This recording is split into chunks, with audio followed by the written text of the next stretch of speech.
Whenever a baby's put down, we always think about the ABCs of safe sleep. So baby should be alone on their back and in a crib or a bassinet. So the most important thing is to put your baby down on their back. If they eventually are old enough to roll over, that's a different thing, and they can roll over, but where you put them down is on their back. The dangers of sleeping with another adult or another person for a baby is that there could be accidental smothering, whether it is getting entangled in blankets or inadvertently rolling into a soft pillow, not being able to breathe or turn their head to recover themselves, or even an unfortunate accident of someone bigger and heavier than the little one and they could roll over on them.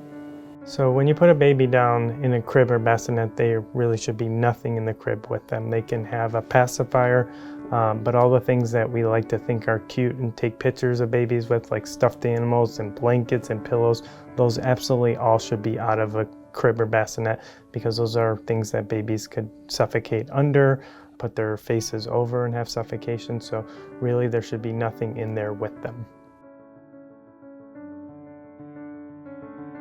Back in 2008, my ex and I had our little boy Jaden, who after a very brief NICU stay came home with us, and he was perfectly healthy, perfect little boy.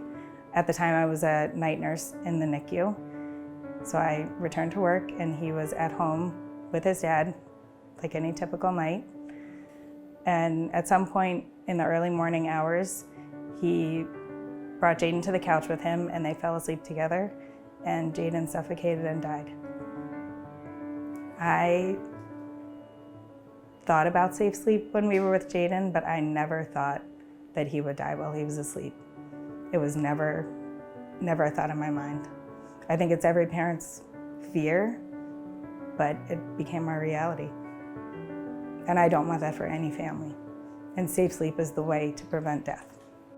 My oldest, Camila, she was born July 14th, 2005, here at the University of Chicago. She lived to be about 11 weeks. She passed away in September 30th, 2005, from what was eventually ruled as SIDS. You know, it cost me years of guilt. It cost me years of my sanity. I was in therapy for years afterwards. And now I have to live with something that, you know, I can't get that moment back.